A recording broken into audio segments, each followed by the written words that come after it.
Rabbanit Sarna and Rabbi David Wolkenfeld. Shalom and welcome to the Straw Hat. We are the official podcast of Anshe Shalom B'nai Israel Congregation, an Orthodox synagogue in the beautiful Lakeview neighborhood of Chicago, Illinois.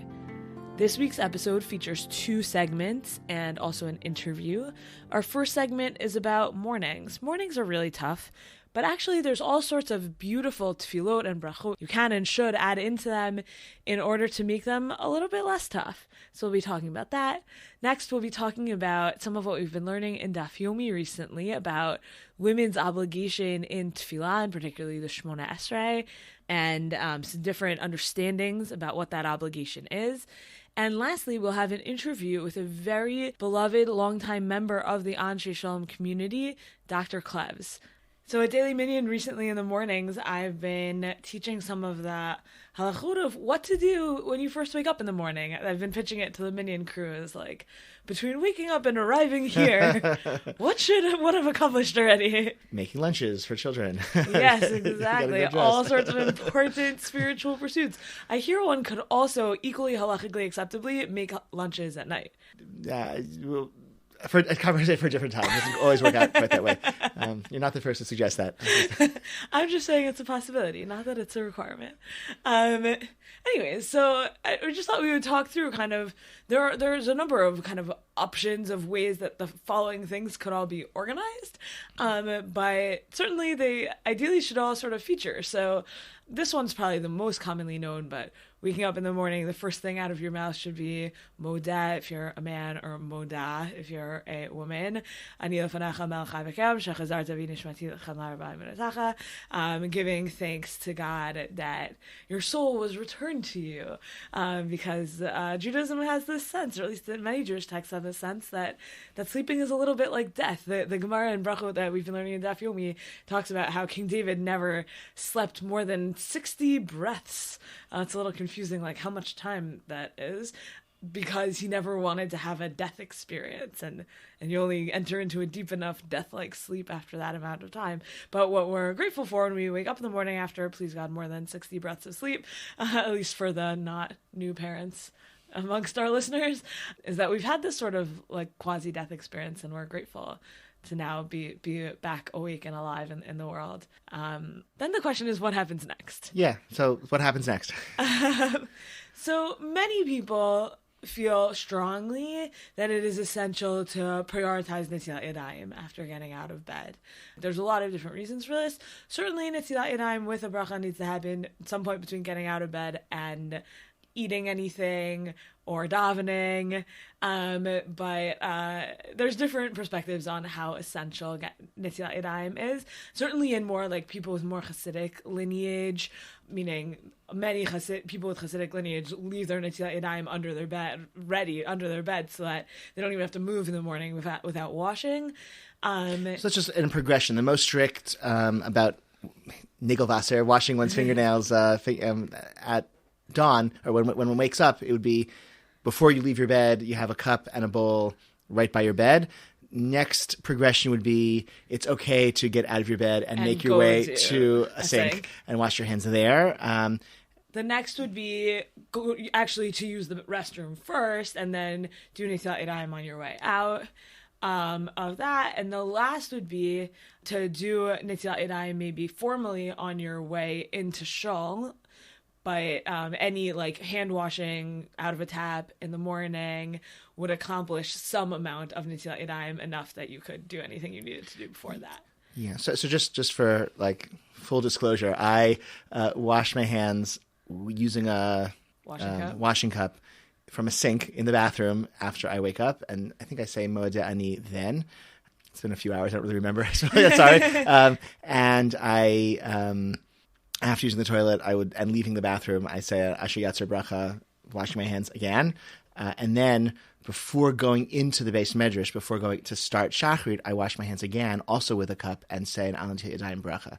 So I say that bracha immediately proximate to beginning tefillah. Mm-hmm. And because there's different positions about what prompts that bracha. And one of them, a very strong one, is that it's actually the davening that prompts the bracha. And having, like, in between waking up and walking into shul, I put on my shoes, and I got, which is also a prompt for yeah. So that's so.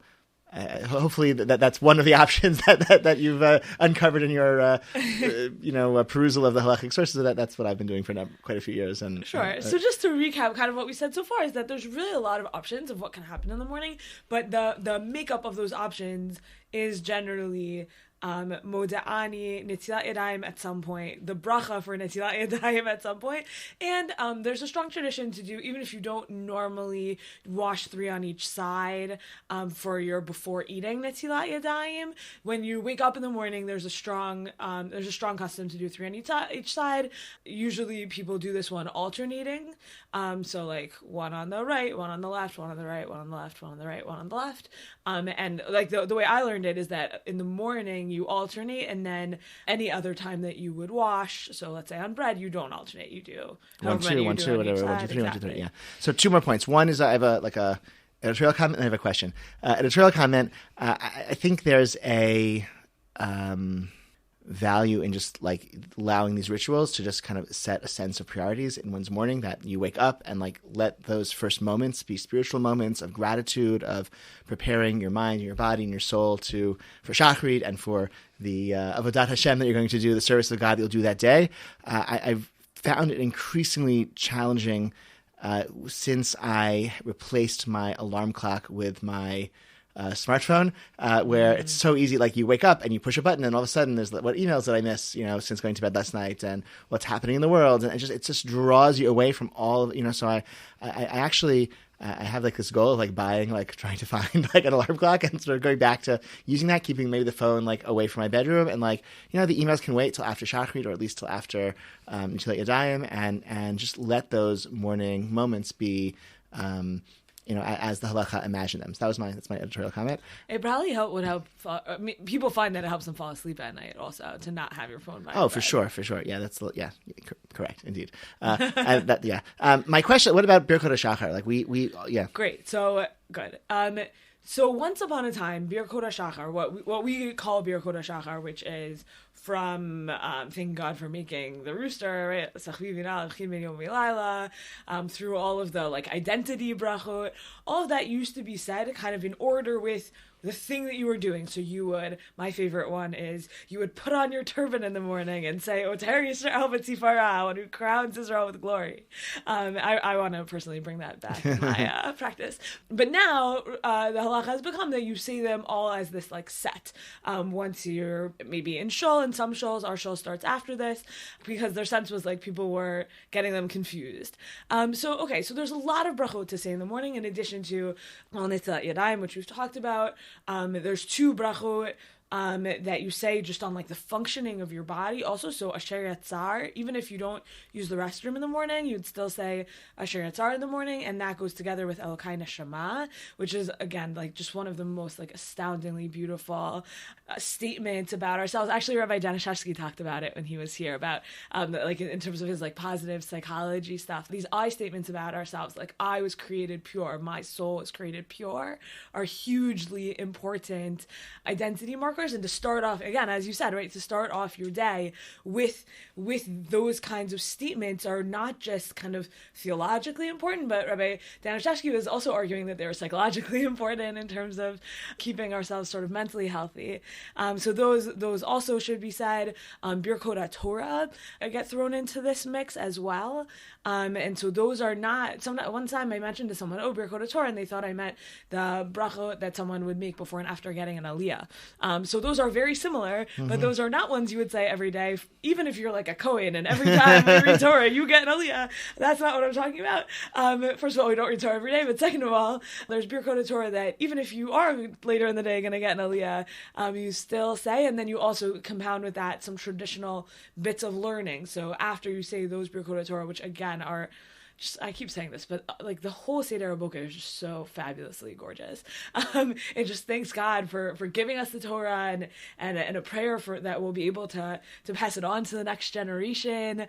And then we study as part, like, just the same way, like, when you say a blessing on any mitzvah, you want to immediately do that mitzvah. So too with this. So then we have some like ritualized Torah study that goes along with that. So you say Birkat Kohanim, and you talk about, we read some like Mishnayot or brachot that talk about like mitzvot that have infinite reward. And yeah. I have a trivia question for you. Yeah. Because you mentioned, the Kohen doesn't get an aliyah every day, because we read Torah every day. Can you think of an occasion where the Torah is read 5 days in a row, where each day is a different reading? Pesach? Nope. Sorry, not counting Shlosh Regalim. When do you read the Torah 5 days in a row, with each day a different reading? Okay, one day is Shabbos, one day is a Monday, one day is a Rosh Chodesh. Maybe Hanukkah ended on Friday. No, you can't have Rosh Chodesh then. Never mind, that doesn't work. All right, I don't know. It's when Rosh Hashanah starts on Thursday. So Thursday, Friday, Rosh Hashanah, Shabbos, and fast day, Tzom Gedalia, Sunday, and then Monday. Shkayach. I think I didn't used to know that one. I'm sure you did. Okay. Anyway, so Cohen can, whatever. Okay. So just back to the list of things you might say in the morning with that fun little aside. So Birkot Torah, we said. Okay, and then from there, Birkot Shachar, which is this set. It's a little bit fraught because there's like a Orthodox men, you typically say Shelo Asani Isha. Maybe we'll do a whole nother kind of podcast episode about that bracha in and of itself, but I would say that I personally love saying the bracha of Shasani Kirtzono and think it's like such a beautiful affirmation, and do think that, well, maybe I'll save this for our episode, but so keep listening to the podcast. Anyways, but that whole set, many of which are not fraught at all. They thank God for giving us the ability to stand upright and to wake up in the morning and to walk and all sorts of good things that most people really appreciate about their lives. So just in terms of the set of brachot, that one from when you first open your eyes in the morning until when you like get to shul and are ready to daven, there's really this like whole long list of brachot that I just mentioned. They're all found in the first opening pages of your siddur. I didn't even mention when you put on your tzitzit, there's a bracha, probably because I don't do that one. And then obviously tefillin, when you get at talis and tefillin, when you get to shul, if that's the thing you do. Also korbanot. Like there are many passages that have like sort of been added to the siddur over the centuries from different communities and different traditions. I think, absolutely. I would say there's like sort of choices people make about which ones they're going to incorporate into their own religious practice. I think one of the nice things about our shul starting our communal tefillah at Rabbi Yishmael Omer, so at the very tail end of all of those, that whole section of the siddur, is that we sort of really want to encourage people to say as much of it as possible, as meaningful as you learn how to do, as makes sense to you, and we'll wait for you, and then 5 minutes after start, so come as early as shul's open, come as early as you want, or as much as you want at home, and we'll begin our communal tefillot at Rabbi Yishmael Omer after that entire section has ended. So what are some of the options in that section? So we start out with you have the whole reading of the Akedah that many people read every day. The Aruch HaShulchan says it's very important to read that every day. And then you have the bracha on Kiddush Hashem, Mekadesh et Shimcha Barabim, Mekadesh et Shmo Barabim. I think that's another Art Scroll Koran dispute. But that's like that bracha and its appearance in tefillah is kind of like very interesting. That's a bracha that a person would make on their own kind of martyrdom also. Oh, wow. So that's like very interesting how that bracha even got there. But certainly if you're ever in a shul where they start with Birkot HaShachar, then they're going to say that out loud. And then there'll be some quiet for people to say korbanot. Hopefully, ideally, there ought to be. In korbanot, you have like a lot of different options. So certainly like the korban tamid, like the daily sacrifices should be said. And after each section, there's a custom to say something along the lines of, may my prayer be as if I brought this korban today, which is a really beautiful statement of our tefillah comes in the place of prayer. Yeah. I'll just share personally my practice. Currently, I say Birkat HaShachar, and then I say the L'Olam Yehei Adam, culminating in the Mekadesh et Shmo Barabim. If it's a day where I'm worried about not saying, that they're, let's say Shabbat morning and certain times of the year, I'll say all 3 paragraphs of the Shema at this point as well, in case I don't get to them later on in Shacharit, and then I say the Korban HaTamid, and then Rabbi Yishmael Omer. So that's what I currently do. There's, as you mentioned, lots of room to add. Maybe the Akedah, maybe Ezaho Makoman. That's sort of a nice parak of Mishnah. I think it's purportedly the only chapter in the entire Mishnah that has no disputes. It describes the places in the temple where various sacrificial rites took place, and it's very helpful if you know. I said Ezu Makom Shazvachim for many years, and it really helps in your Talmud study. Right, that's a good reason to say it every day, so that when you learn Masechet Zvachim, you'll be because you know what all the different, you know what Kodshei Kodashim are, you know what Kodshei Kalim are. Great. You know the Korban Pesach goes. Like, makes it all worthwhile. All worthwhile, totally. Anyways, whatever. It's the overlap of Torah and Tefillah that's wonderful. Understood. As always. The last thing I would want to say is just that I really strongly recommend memorizing some of these tefillot, especially as you're like going about your morning and it's busy, and the more other humans that are involved in your morning, the busier and crazier it is. Or it's not crazy at all, but you just, like, I say most of Birkot HaShachar on my walk to shul in the morning, and that makes my walk to shul in the morning like a much more kind of elevated experience than it would be otherwise if I were just spacing out. And every day something different kind of strikes me about it, and I ponder it as I'm like walking down Sheridan.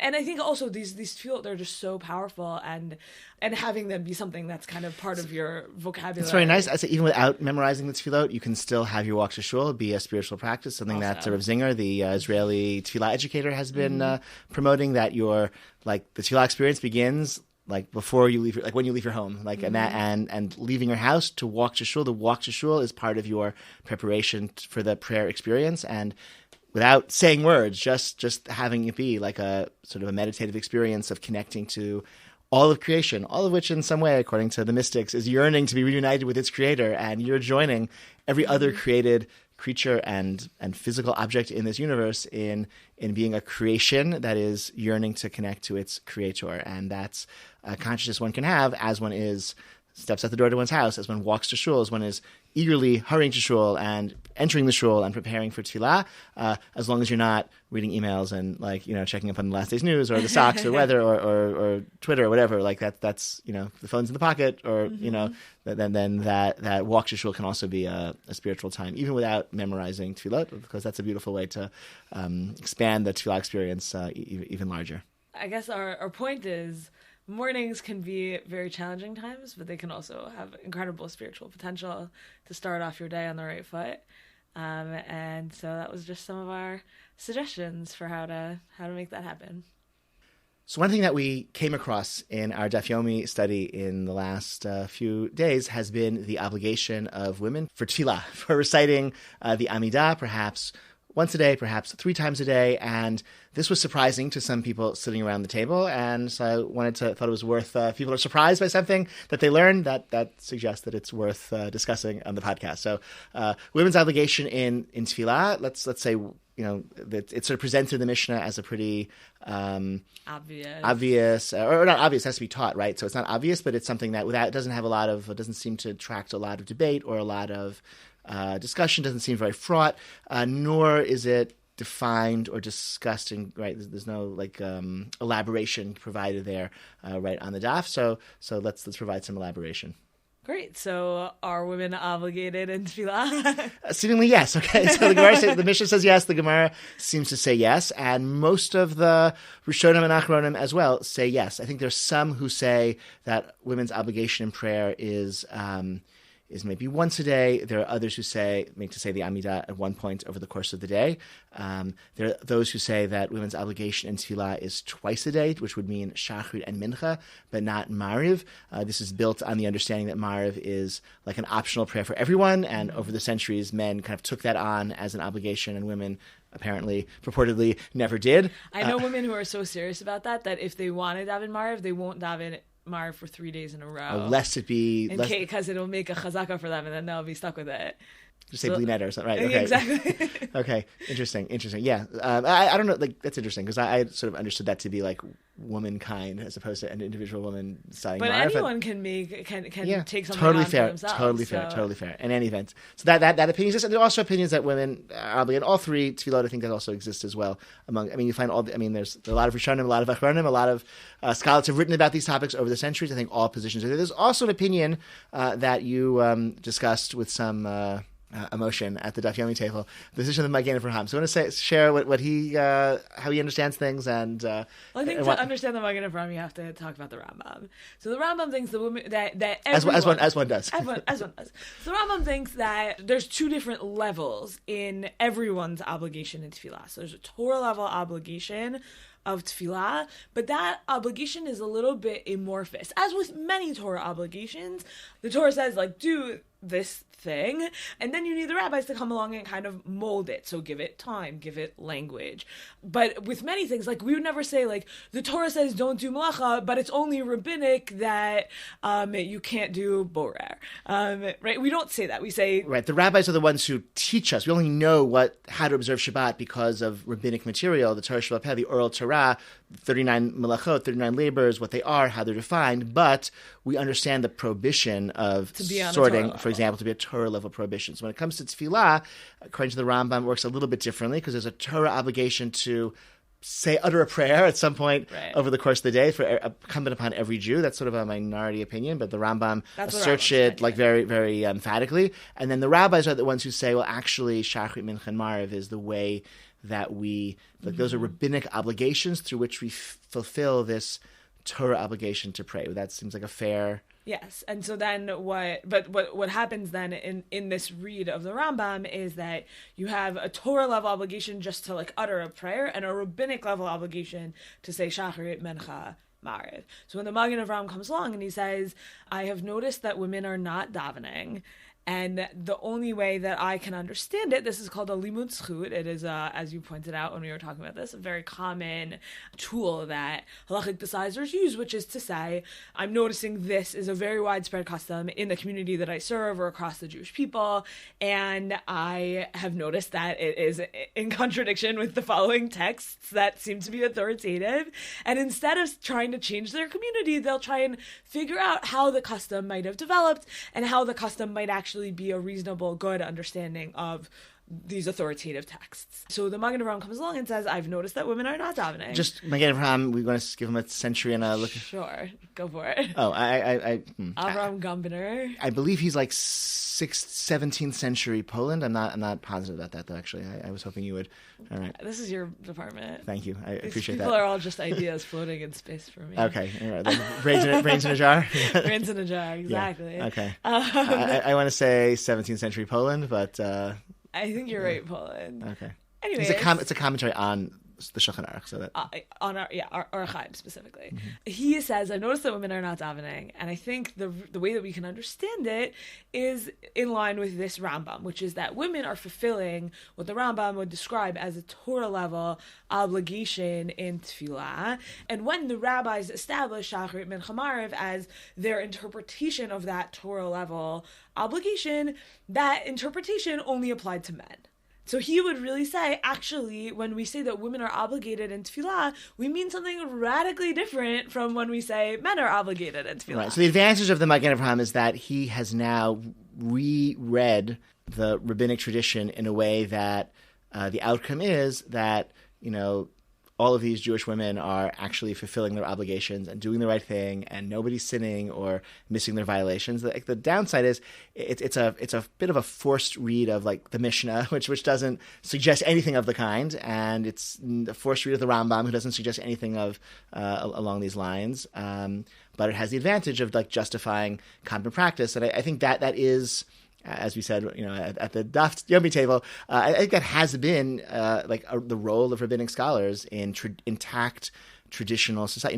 We're commemorating the 20th anniversary of Professor Chaim Soloveitchik's publication of Rupture and Reconstruction, a very important essay that he published 25 years ago, in which he makes this distinction that in intact traditional societies, people learn how to be Jews by looking at the people around them and their parents and their grandparents and their neighbors and their friends, everyone doing the same thing, right? Nobody would ever think to look at a book to learn how much matzah do I have to eat at Pesach, because my entire life, my Zaidi has been breaking off a piece of matzah and giving it to everyone. And everyone I know has been given a piece of matzah by his and her Zaidi, for their entire lives, and going back to Sinai. And that's how we perceive things in an intact traditional society. When that breaks down, we look to books, and we we sometimes reconstruct these traditions in ways that were quite different. And I would say one piece of that's even harder for women is that most of these books were written by men about men's practices. And so even in places where it's like assumed that women are part of it, because there's no reason to say women aren't part of it, it's still written in the masculine. The stories are almost always about men. And it's very hard to reconstruct what women's practices actually the internal were. Right. We don't what were women's like. Right. He observed women as not davening, but we don't necessarily know that is true, and we don't have women's perspectives or narratives on their own religious experience. We have some, but not quite the same volume and not quite the same type of genre of literature. And that actually makes it really hard to then reinvent in a reconstruction world what Jewish women's spiritual and religious practice should look like. Yeah. Because we don't have literature and we can't just learn it mimetically. And so then you have this debate of like, well, are women, should we just try our best to be men? Or should we say, no, we're clearly not obligated in that, so nothing, and then there's like a void. But presumably once upon a time that void was filled with all sorts of other things. We just don't know what they were because they're mimetic. I would say like the first stage of like Orthodox feminism, maybe the least fraught stage, is to reclaim and reinvest in those practices which are either allowed by or demanded by the canonical text that we affirm, but for whatever reason women have not taken them on. So if women have not been leading zimun for one another when eating meals together, like that seems to be either an option or an obligation when probably an obligation when we eat together. And that's another example, by the way, that you have Rishonim also saying, why aren't women doing this? It's clear from the Gemara that they should be. And the answer is, well, women aren't literate, so they can't.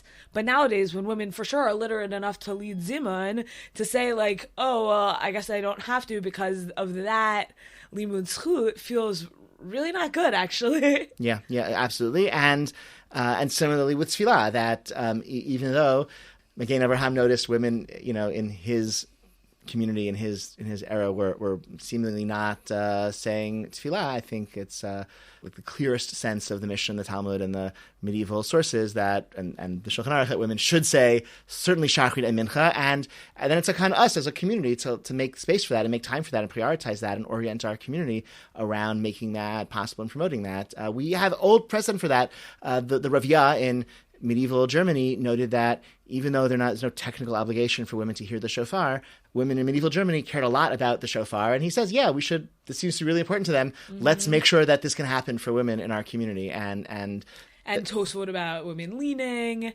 And leaning at the Seder. Leaning at the Seder, sorry, yes. Not just leaning over in general. Or leaning in. Was leaning in? Leaning in, yes. Leaning in, leaning over. But also we have, even earlier than that, we have Rabbi Elazar of Worms, the Rokeach. I talked about this actually Shabbat morning just now. His wife was like brutally murdered in it's like a horrible story, I think, in their home. It was terrible to be a Jew in Worms. He eulogized her, and we have his eulogy because the Rokeach was also a poet. He talks about her leading tefillot for women, which is like infinitely fascinating. What does that mean, and what are these tefillot? Yeah. But to then, a bunch of 100 years later, to have the Magen Avraham saying, one country over saying women aren't davening, when 500 years before him we have evidence that women were davening and were leading each other in tefillot. So then, what are women supposed to do, and what are they doing, and what have they done? And it ends up just being like we have very scattered. But luckily for us now, there's all these scholars in Israel who are studying this like medieval Jewish women's piety. Elisha Baumgarten is one of the few who's publishing in English. But there is some like exciting bits and pieces sort of. Rosen's book is also in English now, right? Chasod Mardot is now in, I think so, yeah. English also, right? I guess it would be called, I don't know, Pious and Rebellious or something? Pious and Rebellious, yeah, maybe. Okay, I think we have it in Hebrew at home, but I think that's also in English. Yeah. But it's a fruitful field of scholarship, absolutely. So anyways, just to dive back to our topic for 1 minute, I would say I have daven Shachris Mincha Maariv every day for at least since my bat mitzvah, I don't know, if not before then. And I strongly recommend it. Yeah, I think strong recommendation. I mean, but again, I think it's I don't want to impose a burden. I don't think it's on like women alone to kind of like bear that burden. I think it's like a communal kind of decision to like invest in making that possible in terms of have couples make choices about parenting, about communities allocate resources, about childcare and tefillah options and early minyan and late minyan and all of these things, and space for women in shul and to daven outside of shul that, like I don't know, when there's a mincha minyan at a wedding, like is it a place that women are invited to join as well, et cetera, et cetera. So I think it's not, I don't think it's, I think individuals making choices is like the necessary first step, but like communal support and encouragement and celebration, I think is also a necessary component as well. Sure, yes, definitely. It really doesn't feel good to be like the only woman at a mincha minyan at a wedding, but I feel like over time I've amassed like a group of friends who I'm often at weddings with, who we kind of like scout out before, and we have like male allies who are sort of like, let us know when minyan is, and then they like organize it, so they like make sure there's a spot for us. It's like really, you can like build a community around these kinds of values. So Indeed. It's good. So everyone should daven. I think that's the takeaway. Very good takeaway. So welcome, Dr. Clevs, to the podcast. We're so grateful that you've agreed to join me today. When did you come to Anshe Shalom? What brought you to Lakeview in the first place? I came to Anshe Shalom after I got off the boat. The boat brought you straight to Lake Michigan? 1949. Wow. 1949. And Rabbi Davis was a rabbi here. Lovely, lovely man. So I continued here until today. Oh, I was also a member of Rabbi Rockov's shul on Patterson. There used to be a lot more shuls in this area, right? Well, these were the two Orthodox shuls, Rabbi Rockov and Rabbi Davis. Mm-hmm. And then I had a hiatus of about 2 years, and I went into the service. When I came back, I spent more time in this shul. Nice. And your English must have improved over that time. It got a little better, yes. Yeah.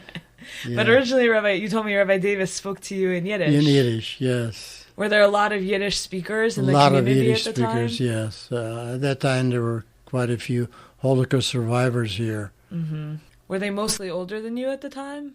They were older, yeah. Much, much older, and they were all gone. So I was one of the youngest who survived. Right. And when did you become, you're a dentist, right? Right. When did you do dental school in Chicago? Yeah, I went to dental school here, yes. And after dental school, I went into the Air Force. Wow. I was a dentist in the Air Force a couple of years. Did you ever do like dental procedures on airplanes to people? Not on the airplanes, no. No, we were flying B-52s, so you don't do dental work on a B-52. Oh, okay. And when I got out of the service, I did research and teaching at the University of Illinois. Mm.